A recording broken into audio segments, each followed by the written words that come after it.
Good morning, good afternoon, good evening, wherever you are joining us from all around the world. It's great to see so many people pouring through to be with us in January. Happy New Year. I hope you had a great Christmas and enjoyed some time off over the festive period. And thanks for being here today. It seems like a long time since we were all together in this forum. And last time it was myself under the spotlight with Paul, which was a great experience. And I hope that you were able to gain something from that. But today, I promise you, will be far more rewarded, because today, and there actually couldn't have been any better a time to position today's main theme, which is all around how do we begin? Where do we start from? Well, we start from the test. If you're not testing, you are guessing.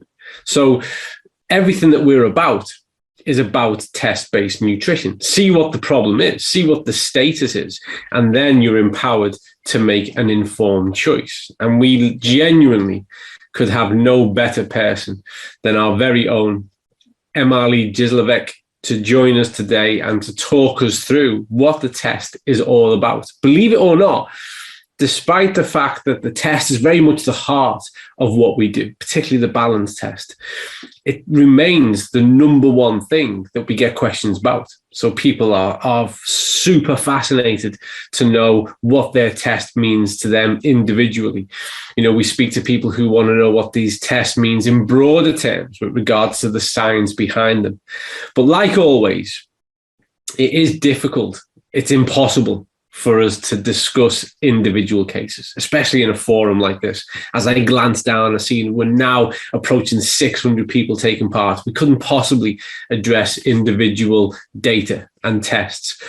But what I know is that by the time we've concluded today's session, you will have such a clearer insight as to what that test, what the test is about, that you'll be able to make better sense of it for yourself. And certainly when you're having conversations with other people who are likewise trying to make sense of their test data.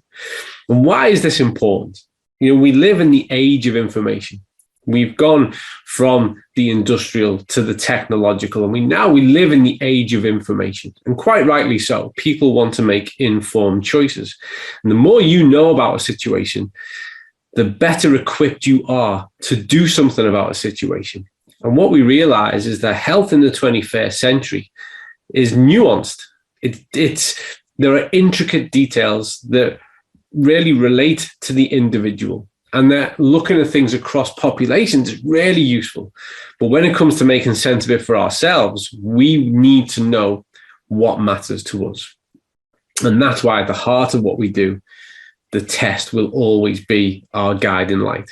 So that is enough from me. It gives me immense pleasure to bring my colleague, superstar from the product team, the incredible Emmalee, to the forefront. Emmalee, welcome. Thank you for sharing your knowledge and wisdom and insights with us today. I'll hand over to you now. Thank you, Colin. Oh, it's so nice to be back here to talk to you all, and we're going to discuss my favorite area, and that is the test and how to understand it, how we calculate the different values, and all the things that you have been thinking about, and some questions that we regularly get.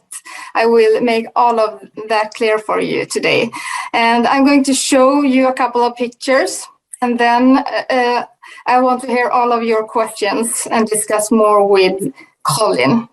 So today we're going to discuss the test results on our database. And as you know, we have one of the largest database regarding fatty acid profiles, and that is pretty amazing. And as you know, the whole concept behind the balance oil is so closely connected to these tests. And this is why they could bring about this product and know that it actually works, and take all of the theories that they had, the researchers behind this concept, trying it out, analyzing the results, and then be able to support the blood levels of essential fatty acids. So let's start with what we are measuring, 11 different fatty acids.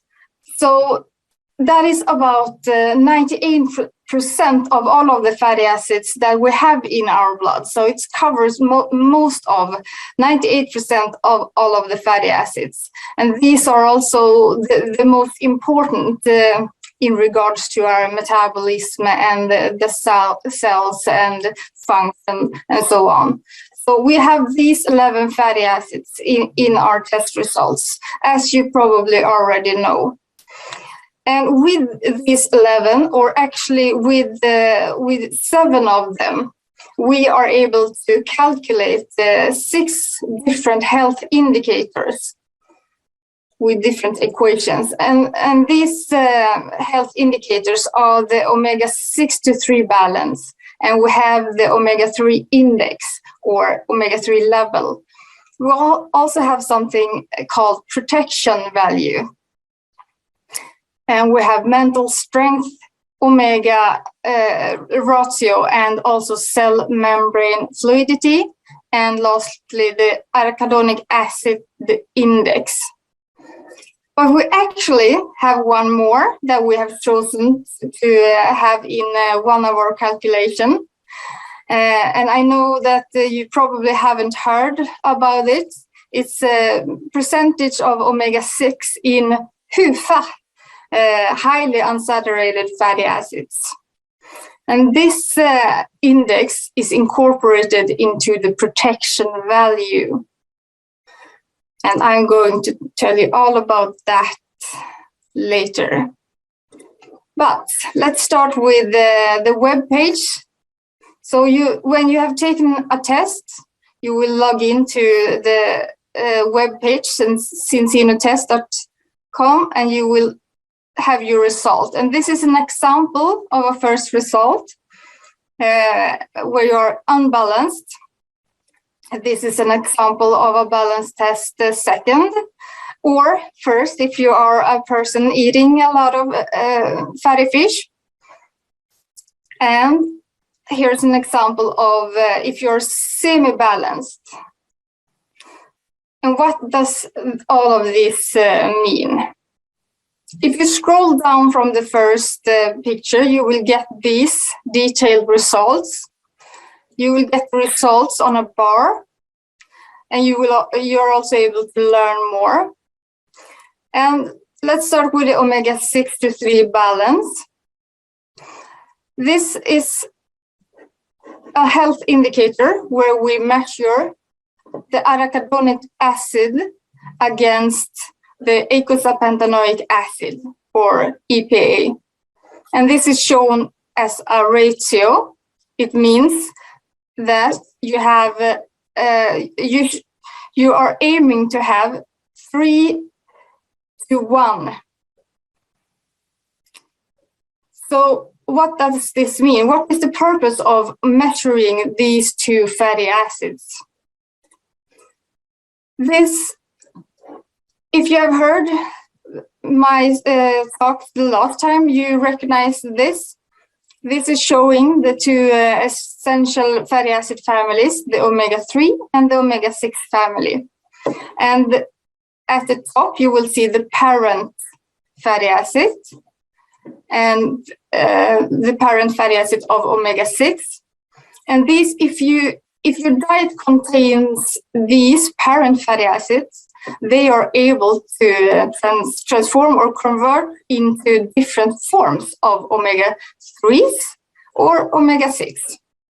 So in different steps, they are converting and are adding change to it, so it becomes these longer fatty acids. And we have some of these fatty acids that have the potential to make themselves into something called the eicosanoids. And these are things that will help in different ways in your immune system, for example. And we see the ones that are marked in the green have this less inflammatory or even anti-inflammatory potential. And we have one omega-6 as well that have this. But the EPA and DHA are the ones, DHA have more of the resolving of inflammation, whereas the EPA has this less inflammatory or anti-inflammatory potential. Whereas the arachidonic acid has the more inflammatory, the stronger reaction, the lingering of inflammation.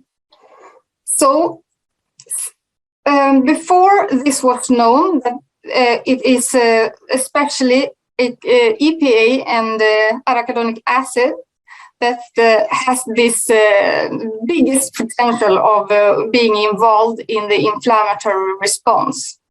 Before this knowledge, researchers were measuring the whole omega-3 family against the whole omega-6 family. And sometimes we get questions on why don't you use all of the omega-3 fatty acids when you make this balance calculation. And the reason is that not all of them are important when we are talking about the balance and the potential for inflammation and effect on heart health and brain and so on. So that is why we chose to take the two that have this biggest potential. So these two are in the balance calculations. And we have our famous Angela Rizzo with her colleagues that also have made the studies on comparing the whole blood measurements that we are doing at Zinzino and in other places and in other areas of healthcare. They also use the whole blood. But if you measure against red blood cells, which have been previously have been like the golden standard for measuring different fatty acids. But if you compare it, you see you have a correlation between the whole blood EPA, the balance ratio, and the red blood cells.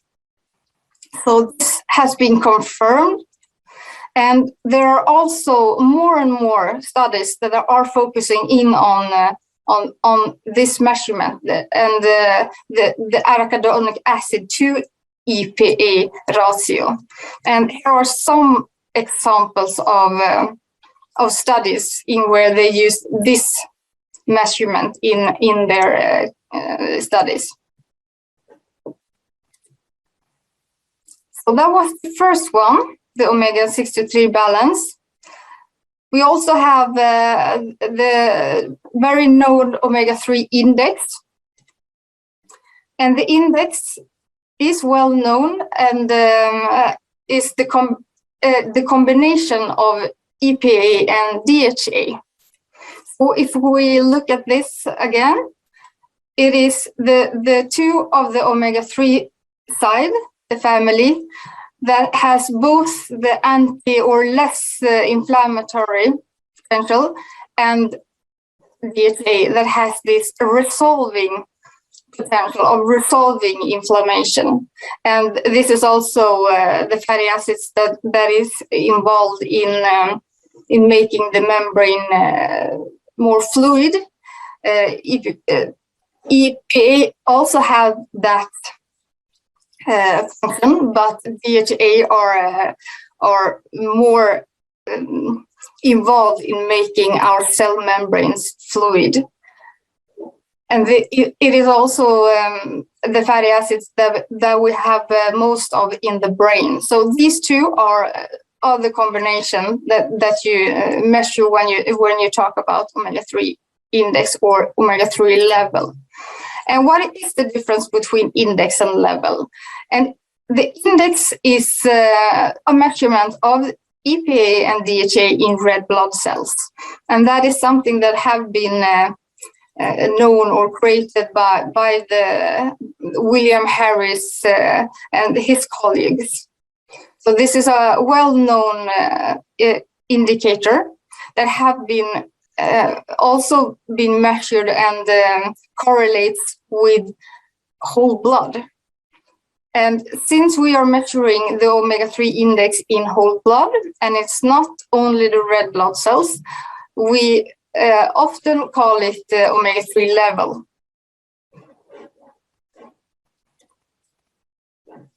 Then we have the protection value, and this is a value that I often get a lot of questions about. So I'm so happy to discuss this value with all of you today. And we are going to see that in the protection value, it's like a summary of 3 different known health indicators. So it's you can see it as you have some kind of disease or condition, and you want to see a doctor, and you go to one hospital, and they have one specific view of how they can measure, how they can treat you, and then you go to another hospital with their doctors, and they have a slightly different way of seeing it, measuring it, and treating it, and then you go to a third one. This is the exact same thing. It's the omega-3 balance that I've talked about, and the omega-3 level, but it also is this third, the less known, the percentage of omega-6 in HUFA, or highly unsaturated fatty acids. So this is the one that we're going to focus on now. And if we look at this again, the fatty acids that are involved in these measurements are only the highly unsaturated fatty acids.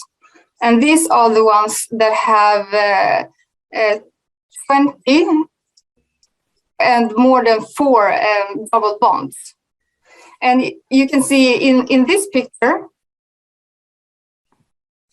we don't have this one, ETA, for example. And this is because this one is not in this calculation. You can see the calculation above, because this one don't have any known or known of this inflammatory potential or anti-inflammatory potential. So the ones that are important for our health and for the function of our cells is in this calculation. So you measure how much of the omega-6 HUFA, or I'm going to say it in the Swedish version, HUFA, how much of the omega-6 HUFA is of all of the HUFA fatty acids. So the percentage of omega-6 HUFA in total HUFA. That is the calculation. And this is something that have been put forward from a researcher named Bill Lance, or William Lance, and his colleagues. And according to his research, and also many others that use this measurement and think that this is one of the best measurement to predict mortality in heart attacks and other cardiovascular diseases. And they have found out that if you have a lower, if you look at all of your HUFA, you should have a lesser part of it, proportion of it should be of the omega-6. So if you have 30, 40, or just below 50, then you will have this prevention effect. But if you have higher than that, the risk for heart, I wouldn't say the risk for you, I would say that you are currently providing a situation that is not promoting your heart health in this case. So this is the HUFA or omega-6 percentage in HUFA that is within this protection value. But how do we calculate it? How do we put this all together? And then to understand that, we need to understand that all of these three, the omega-6 to 3 balance, the omega-3 index, and this one, all have research behind them that predicts, based on your value, predicts your risk of cardiovascular events. So that they have this scale of predicting cardiovascular outcome. And we follow that. So the first step is to first calculate, of course, these 3 values. Then we need to put them in this linear regression equation. So I know that this is a bit nerdy, but I know that some of you really want this calculation. We need to put them into context of this predicting value against your risk. And we do it by calculating these 3. And third step is to summarize the 3 calculated values, and then we divide them by 3. And if your value gets below 0, and you have a negative value, then we will convert it to 0. If your value is above 100, we will convert it to 100. So this is the protection value. First, you calculate the weighted omega-3 level, the balance value, the HUFA value. You summarize it and divide by 3. And if you need to, for example, these ones are the negative values, you will have 0. So protection value is like a summary value or taking in consideration 3 different strong theories of how to best calculate your current, not risk, but current situation promoting or not promoting your heart health.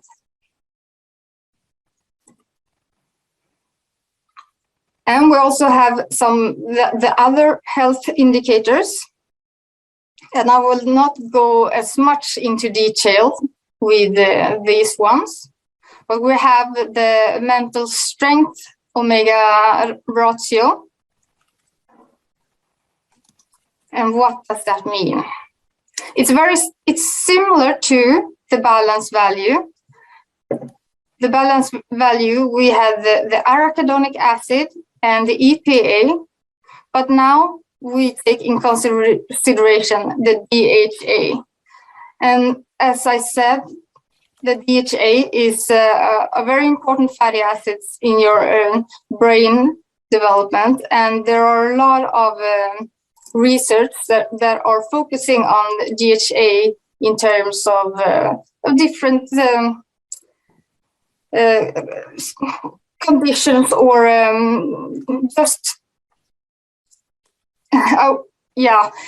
it is something that will be researched in regard to depression and other mental conditions, but I don't mean that that this will necessarily make you well from all of these things, but this is something that are important and something to take in consideration, that researchers take into considerations today when they are measuring different mental or mood states.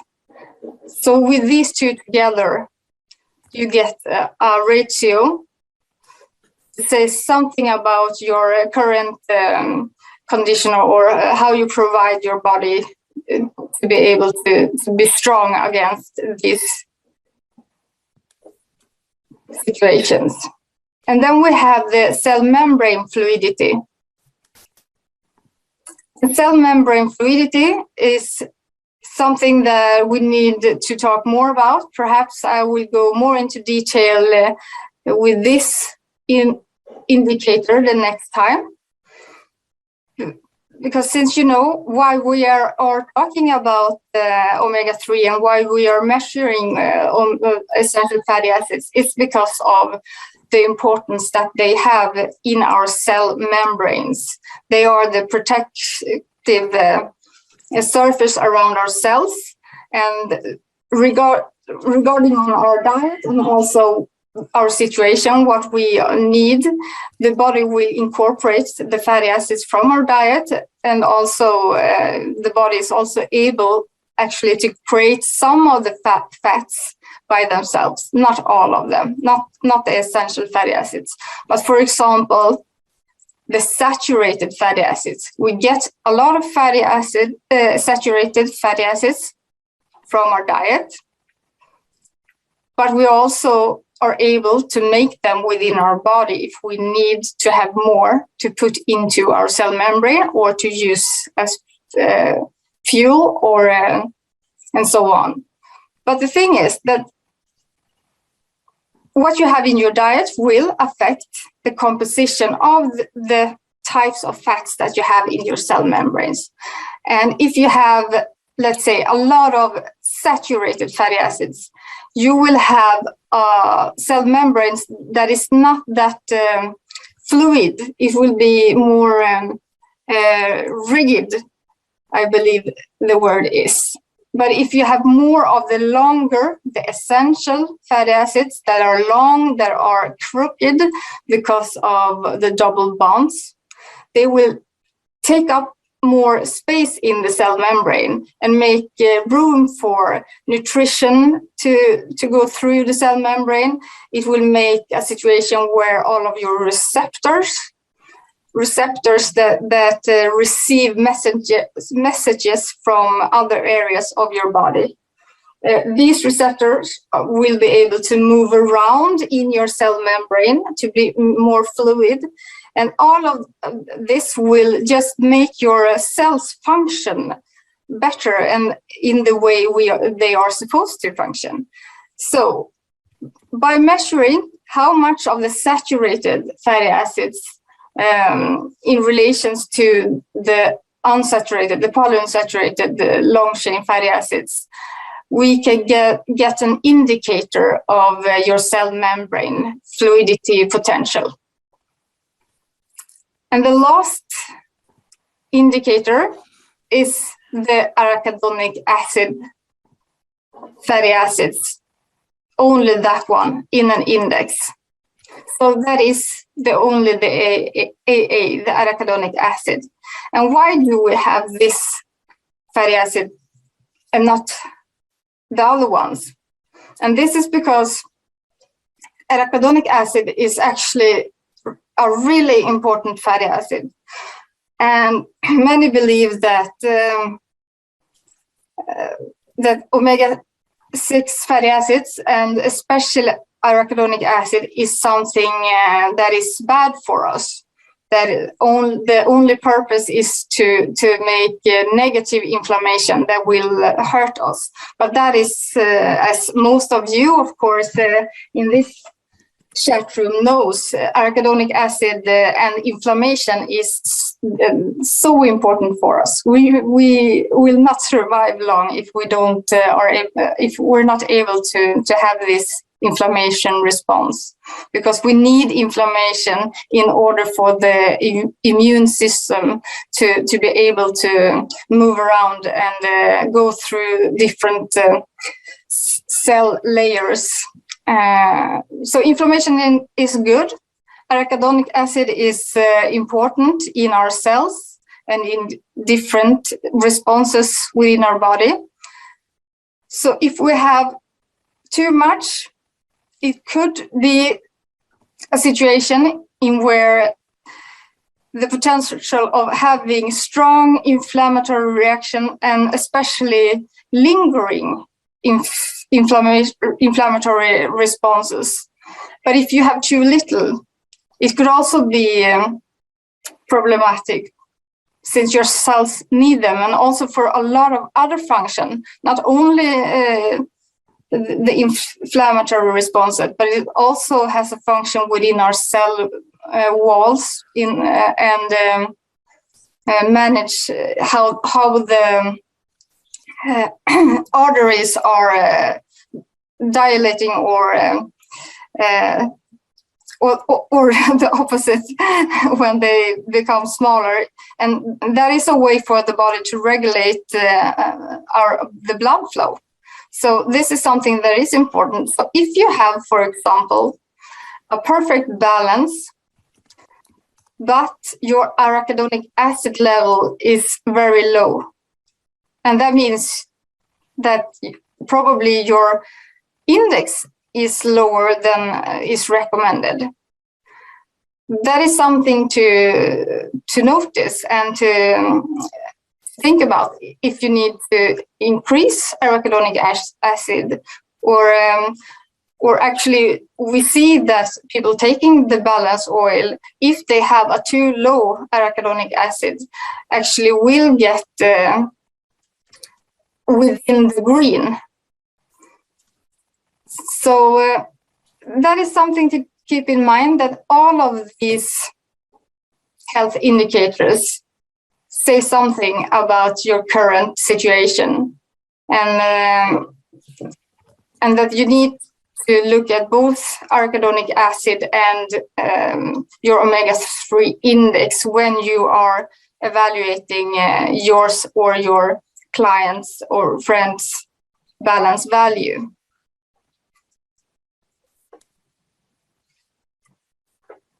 And this is something that you can find also, because a lot of you that are really interested in what these measures mean, this is not something that that all people are interested in, of course, but we have your values, the fatty acid, the detailed fatty acid table, so you can see your exact values and also compare your values against a target value that's from it's from a group of balanced people. But if you're not interested in knowing all of the details and recalculate and calculate all of the values that we have already provided to you, then don't bother to look at this table. This is only for the ones that want to know more and more and more.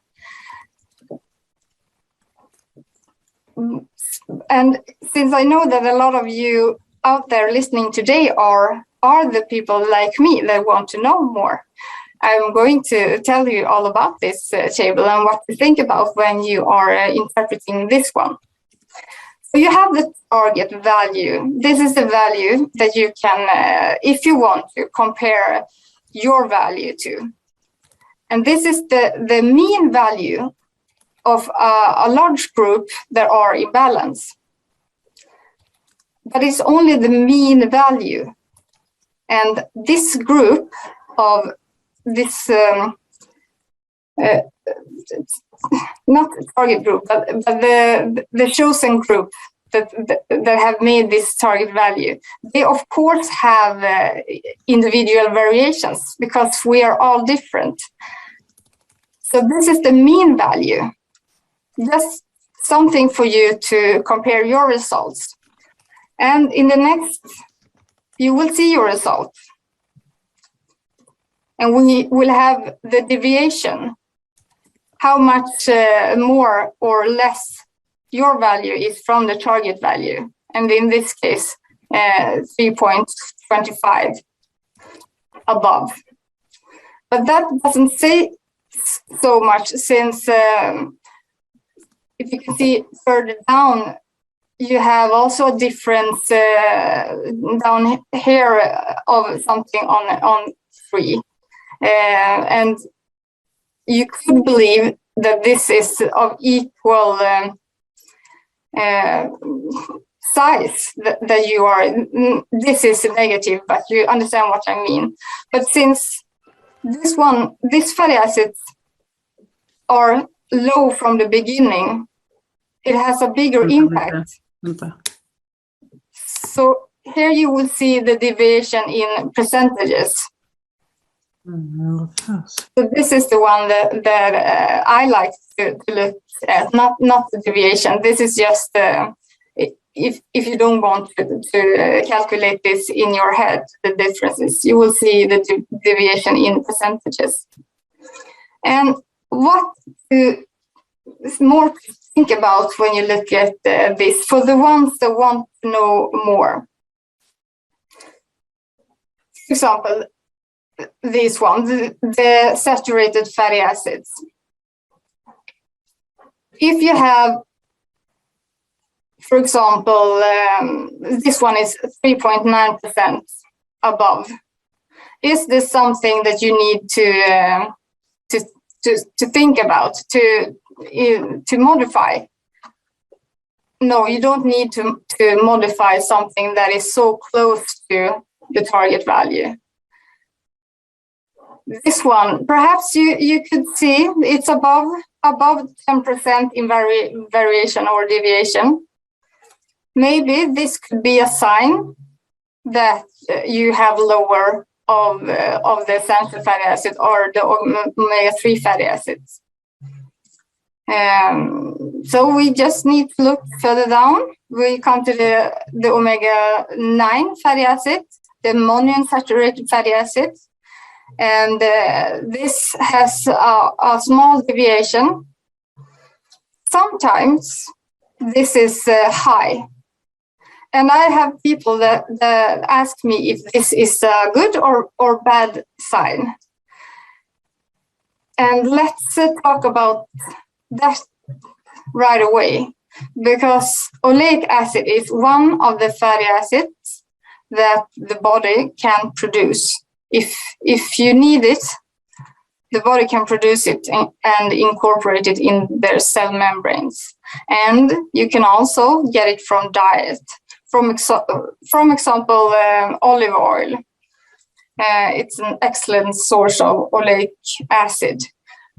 And this monounsaturated omega-9 fatty acid is something that is good for you, that health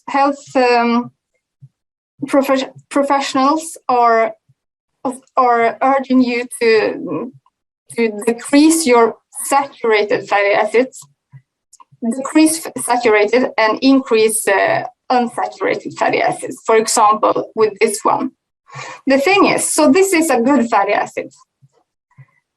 The thing is, if you have essential fatty acid deficiency, that you have too low of omega-3 and also omega-6, the body can start to produce extra omega-9, because omega-9 can, in a second step, turn into a fatty acid that will have some of the same or similar function as the essential fatty acids. So this is the body's way to just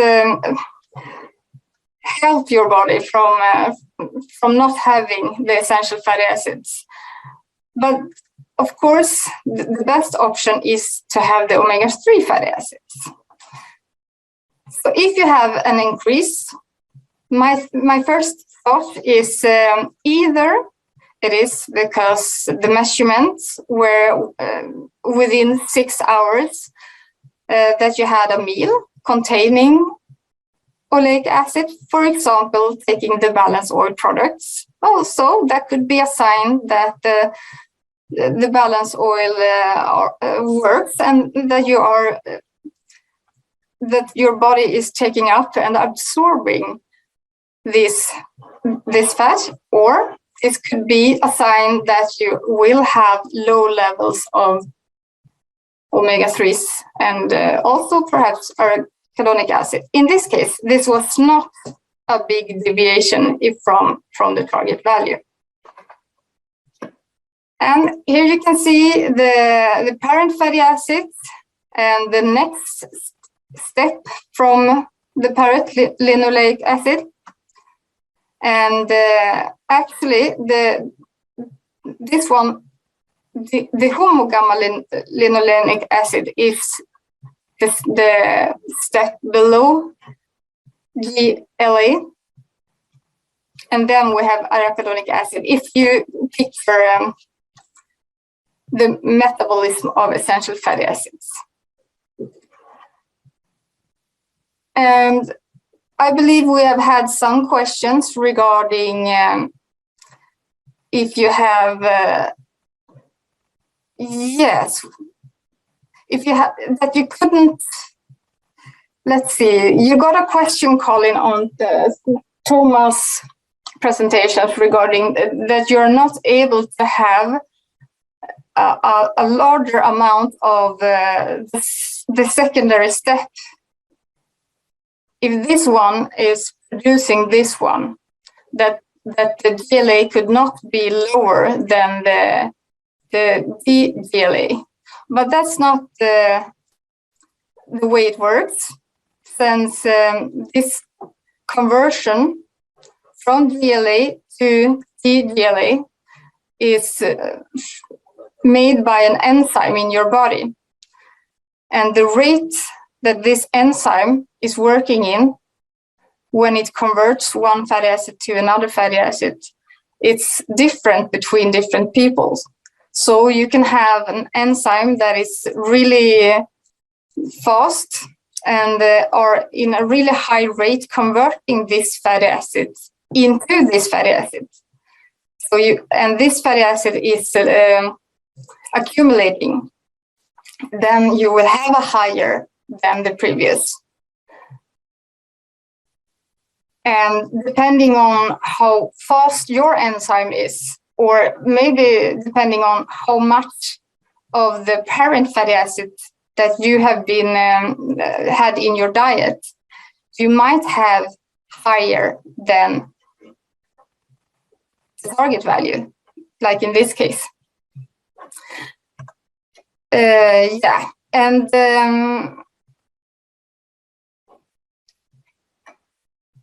I could also say a couple of words regarding the measurements that we measure in whole blood. And because some people have asked me if it's any difference if you take the test on the morning or if you have been eating. And I believe this will be more easy to understand if you look at these pictures of the whole blood that we are measuring and the departments or areas within your body that you have the fatty acids. Your blood can be divided into the plasma and the red blood cells. These two are the different areas where you can measure fatty acids, but also in whole blood. And plasma, when you measure fats in the plasma, you are measuring the short-term dietary intake of different fats. And if you measure them within red blood cells, you are measuring the long-term diet. Since the fatty acids have been incorporated into the red blood cells membranes. Red blood cells are also a form of tissue. And with the help of a picture that are showing us the different compartments or tools that you can gather within your body, we're going to look at this side, only the fat side. When you eat, you will have fats within the blood and that circulates within your body, and these fats will be traveling to different tissues and accumulate in different places and also become fat stores. So if you have a meal before you take the blood test, you will have some variations from the meal that you ate, because all of this are from the food that you have been eating. And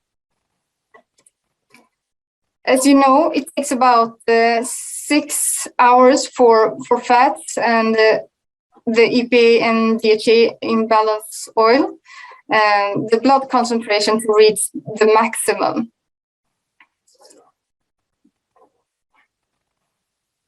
So if you take the test within these hours, you could have a variation depending on how low or high your current omega index is.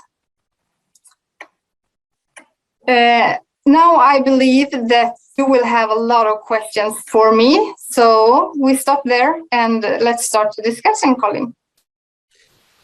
There is, quite rightly, there is a ton of questions, Emmalee, and we probably don't have time to get through even a fraction of them, but let's have a go. That was fascinating and quite a thorough, rigorous insight, and I think that the evidence of that is really the kind of questions that you've teased out to people. So thanks for taking us really through that in that really in-depth understanding. Can we just hit on a few things that actually you've covered in there, but can we just hit on them as a question, because they're coming through frequently and they actually mirror a lot of the questions that we do get. So first of all, when we see from pre-test to post-test, when we see no change in the omega-3, but we see a change in the AA, so we see a change in the arachidonic acid, first of all, as a reduction, can you give people some indication of how to interpret that? What does that mean in itself? That is a really interesting area that I would like to make a different research project into, because we see this trend that the small group of people that actually notice that at the second test their omega-3 hasn't increased, or in few cases it actually has decreased according to the numbers. But the person have been taking the oil every day. So the question is, could the oil decrease my omega-3 levels?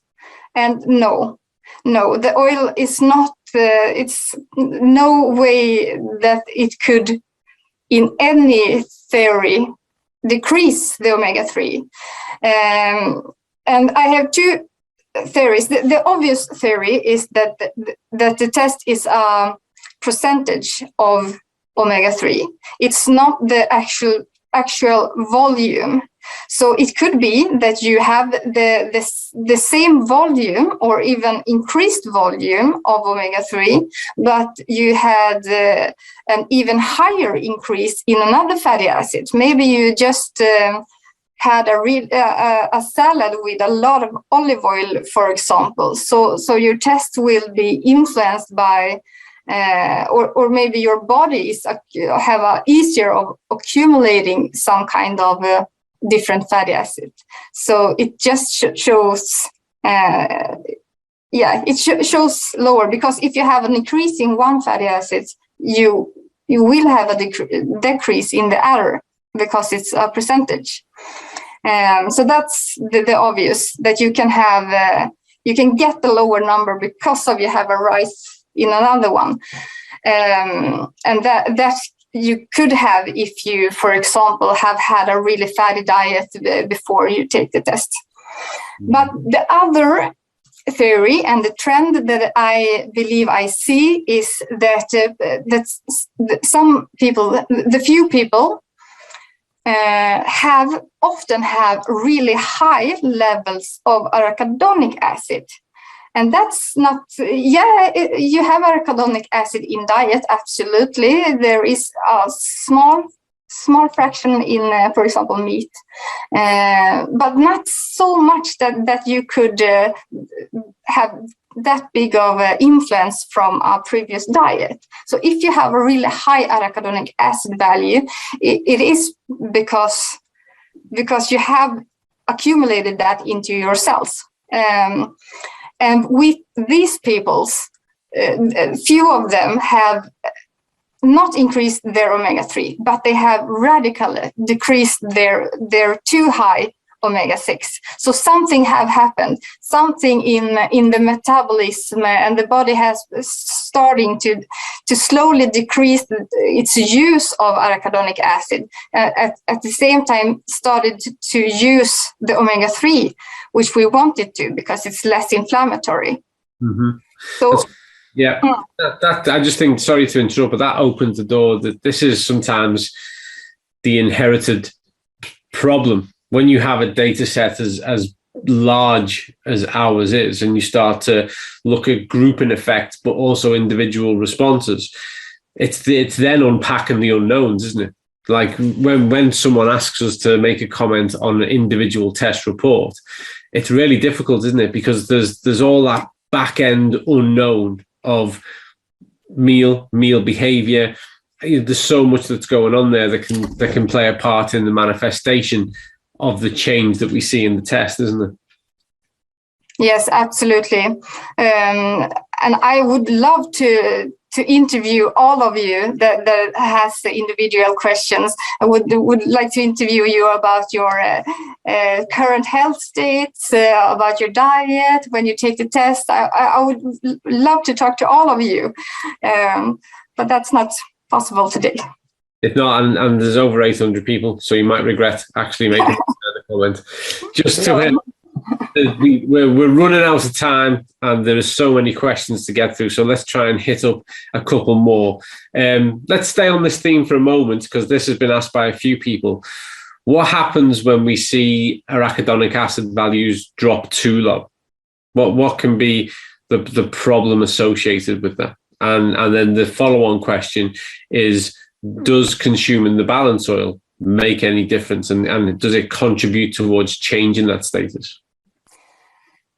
Yes, this is also something that needs to be discussed individually. But one reason for having a low arachidonic acid is because of diet. Maybe you eat a really low-fat diet, and there is risks of eating a low-fat diet because you have the essential fatty acids in the fat. So this is a huge, you know more about this than me. It's a huge problem within athletes that they are not getting enough of fat, so they don't get enough of essential fatty acids and fat-soluble vitamins. So that's one reason. And also, of course, different states of your body, if you inflammatory states for a long time, together with diet, of course, could contribute to having low values. And if you have really, really low values of arachidonic acid, I would not recommend that the only action you take is to continue with the balance oil. You also need to think about the amount of arachidonic acid that you get in your diet, because we know that omega-3 are competing with arachidonic omega-6. So if you have really low, you shouldn't compete even more with the arachidonic acid. You need to also have that in your diet. So both take the oil and have extra arachidonic acid. But if it's, just right below, you can absolutely take the balance oil, because we see that if you have too high or just too low, more people get into the middle by taking the balance oil. The body strives to balance. Yeah. The dynamic art of equilibrium. Thank you. That's the word. One more question about levels, because this has come through from several people. GLA, so the gamma linolenic acid, when we see that it's getting too high. Yeah. What's our cause for concern there? What should be our action? What should be our consideration? GLA being too high. The only reason for it being too high. No, GLA, I wouldn't worry about GLA. That's nothing you should worry about. GLA, no, don't think about that, because that could be converted into DGLA, and DGLA actually have a lot of positive anti-inflammatory, antioxidant properties that you like. For example, in the vegan oil, we need to have extra help me call it, GLA. GLA, that's right. Yeah, that's right. Just to get the process of having DGLA. So focus on the other fatty acids, and also having high could be a sign that you are eating too much of the LA. Good. Thank you for picking that one up. I think we've got time for maybe two more questions. One I'm going to ask, because it's far more general and this comes across a lot. Erythrocytes, the red blood cell, measuring these things, 4-month life expectancy, 120 days. What can this really tell us about our health status? Good question. And that is something that you should be really thorough about. That this is, I used the word potential today. I hadn't planned of using that word, but that was what I used today. It's like this is telling you only what you are. The state is. How can I explain this in English? It's not. If you have 0 on the protection value, it doesn't mean that you are going to die. It doesn't mean that you're going to have a heart attack. It only means that you are providing the body with these fatty acids that are not going to be health promotive in these areas. But it's other aspects that come into your body and will create the disease. That has nothing to do with the results. Maybe you have had a lot of cardiovascular risk factors in your body, and on top of that, haven't had the protective factors of omega-3 for a long time, or you're haven't had any exposure to those. So that's just, it tells you how you are promoting the body to have the normal functions right now, and you can change that. That's right. And I just add to that, it's a dynamic status. So actually that 120 days after 4 months is really useful, because it's giving you an insight with regards to the change that takes place over time and your nutritional behavior and how it's influencing what's happening at a cellular level. So that's really the strength of it, is it's dynamic and it's giving you that updated insight. We're just on the hour. So I think we need to stop it there. I could just keep asking you questions for the next hour, and they're continuing to come through. But I think actually the great thing about these sessions being recorded is that people can go back and access it and take a pen and a pad of paper out and take your own time to go through it, because I listened intently throughout. There was so much rich information and consideration of the analysis and the feedback in there to be had, that it would serve you well to go back through, to do that in your own time, make notes, and really consolidate your learning around that, because Emmalee, what you shared with us was a real rich, valuable insight. Thank you very much for your expertise, your time, the sharing of your knowledge. We really do appreciate it. I think that this actually is going to provide something of a really asset, a tool, a really useful tool for people to go back to and really clarify and galvanize their understanding of what the test procedure is all about. So let's wrap it up. Thank you, Emmalee. Super. Thank you. Thank you. Thank all of you for taking this, sharing this hour with us. Thank all of you for being on the front line, making a huge, phenomenal change to health all around the world. Never lose sight of that. What you do is incredible. You work to make the world a better place. You know, you're giving people a better way of living. It's phenomenal. We can't thank you enough. We work hard on our part to arm you to have the tools to do that. But what you do makes all the difference. So stay well. We will see you all next month. Date and time to be confirmed. In the next meetings of minds, we'll bring in a new guest to share more information and insight with you. Until then, stay well, be well, and we look forward to seeing you then. Thanks again, Emmalee. Enjoy the rest of your day, evening, wherever you're at. All the best. See you soon.